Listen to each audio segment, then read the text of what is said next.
Welcome back, everybody, to our studies in financial markets. This is going to be the first lesson looking at topic number 2 in our series. Topic number 2 is going to concern ourselves with exchange markets. So essentially, what the rest of this series of lessons is going to encompass is about 5 to 6 to 7 or even 8 or 9 videos on each of the major different financial markets and the financial instruments that are traded. So we'll look at money markets, we'll look at exchange markets, equity, bonds, all these different kinds of things, derivative markets. And we will essentially explore all the technicalities and the details of how they work and how they operate so that you have a really good understanding of how financial markets works more broadly. This lesson specifically is going to take an introduction to the topic of exchange markets. The exchange markets are going to be the first of our major topics in this series of videos. So, like I said, we're going to be introducing the next major topic, the first main financial market that we'll be examining. This is the issue of exchange markets. What we will do in this video is introduce the concept of an exchange market, in addition to some of the key terms and ideas, before unpacking their history, development, types, and actors in future lessons' time. So that's all going to be looked at in future lessons' time. And I guess it would be pertinent to begin with the first question. The first question is very simply, what are exchange markets? That's a basic question that I'm sure you're probably wondering what the answer to is. They're sometimes known as Forex trading markets or FX markets. They are foreign exchange markets or financial markets that are established for the purposes of exchanging a particular financial instrument or a particular issue of finance, that being the exchanging of currencies. Economic mobilization and prices for value are expressed by each country in terms of their currencies. We know about currencies. You should have a basic understanding of how currencies work. So, for example, the currency in the United Kingdom, where I live, is the Great British Pound. In Europe, you have the euro. In America, you have the US dollar. And so that's what a currency is. More specifically, a currency is the standardization of money in any particular form. Specifically, the form which is agreed upon by the states in issuance of said currency. So it's a standardization of value of a particular piece of money. And that's what this image here represents. You've got a variety of different currencies that exist. The value of currency is different, however, depending, of course, on the currency that we're talking about and the currency that we are operating in. If all currencies were worth exactly the same and were always worth exactly the same, then it wouldn't really make sense to really have much of a difference in terms of currency. One of the things that creates value in relation to currencies is the fact that there is an exchange rate, is the fact that there is a value disparity and difference between different currencies. Some currencies have very little difference. Some currencies are worth more than others, and then over time will flip and be worth less than others. That's sort of how the determination of currency exchange rates actually works. So I've said on this slide here that it's a standardization of money in a particular form.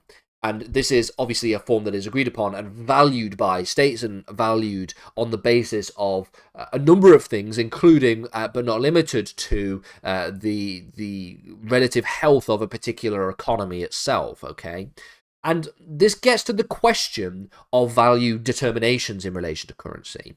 Because since the value of currencies are all different, there is some measure by which we have to come to a conclusion as to the value of that currency. Because all currencies are different, they have different values, then we have to come to conclusions about how we make determinations on those pieces, on those specific values, okay? This is done by reference to factors which are actually external to the currency itself. So these factors are very, very comprehensive. We'll get to in a second. Essentially, this is what exchange markets does, okay? By reference to comparisons of value of different currencies, what we can do is come to, as people who are studying the exchange markets, we can come to a determination as to the value of a particular currency off the back of the value of other currencies. So Because all currencies are valued differently, they have different values, we can then pinpoint through determination the value of a specific currency by reference to a disparity in value of other currencies. Okay, so currencies are therefore valued by reference to some particular standard.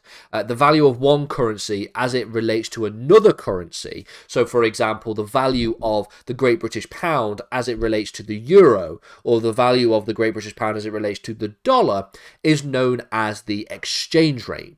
And you might be, for those of you who are studying this as when it was released, this video was released on the 18th of November. A few weeks ago, in fact, we had in Great Britain the introduction of the first budget of the Labour government. Rachel Reeves introduced her first budget, and as with all budgets, there was a change to the value of the pound. The pound dropped slightly at that point, and it didn't drop for very long. It comes back again. But you can see here that was an example of an exchange rate. Okay, if you are somebody who, for example, has money in a different country, and you saw that the Great British Pound had dropped in terms of value, then you would have been incentivized to move money from that country into Great Britain, so you get more value, you get more pounds for your dollars, or more pounds for your euros at that point, because the exchange rate had dropped slightly, or the value of the pound had dropped slightly in relation to other currencies. So the exchange rate is a very important value, not only for financial markets and specifically the exchange market, but for the macro economy of a particular state as a whole. The exchange rate is the value that one particular currency will get if it were to be exchanged for another currency. So if I go over and I go to the post office in the UK, my local branch, and I go to the little section where you can make exchanges on currencies, or if I go to Tesco's and a similar thing can happen, a supermarket in the United Kingdom, and I say I want to take £100 and I want to exchange that for dollars. And whatever dollar amount I get back, I believe it would be about $120 or something like that, that 1.2, that little percentage difference, okay, is the exchange rate. That is the exchange rate between the pound and the dollar. So, how do we determine the exchange rate then? Well, simply put, the exchange rate is determined by the exchange market. According to The Economist, for example, quote, "The foreign exchange markets underpin all other financial markets. They directly influence each country's foreign trade partners, determine the flow of international investment, and affect domestic interest and inflation rates." All of these things, of course, are very important. It is for this reason that we're going to spend a great amount of time examining the exchange markets in more detail. The Forex market itself is considered itself to be an over-the-counter market. So this is a very specific type of market that we can think of, sometimes just abbreviated to OTC. The OTC or an OTC refers to a type of financial trading which is performed often directly between two parties, okay, rather than through some kind of formal exchange intermediary, okay. This is, of course, able to be contrasted with that of an exchange trading market. An exchange trading market is a trading market in which you see the trading of a financial instrument being done via an exchange market, via a stock exchange, for example, if we're talking about equities.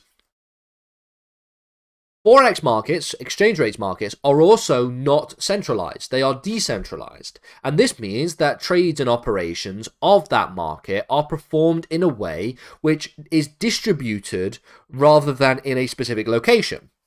So just like how if we look at equity markets, for example, they are often quite centralized. You have the London Stock Exchange, you have the New York Stock Exchange. These are where the majority of operations and where the largest trades take place.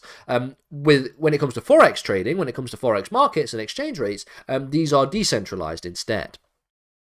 So that concludes our first lesson looking at the issue of the exchange markets. What we've done is explained what an exchange rate is, what the point of currencies essentially are, and why there is a disparity in value of currencies, and then why and how this disparity is determined. We looked at the ways in which exchange rates determine the disparities in values of different currencies, and then in determining how exchange rates are made. We looked at what an exchange market does in order to facilitate that kind of market trading.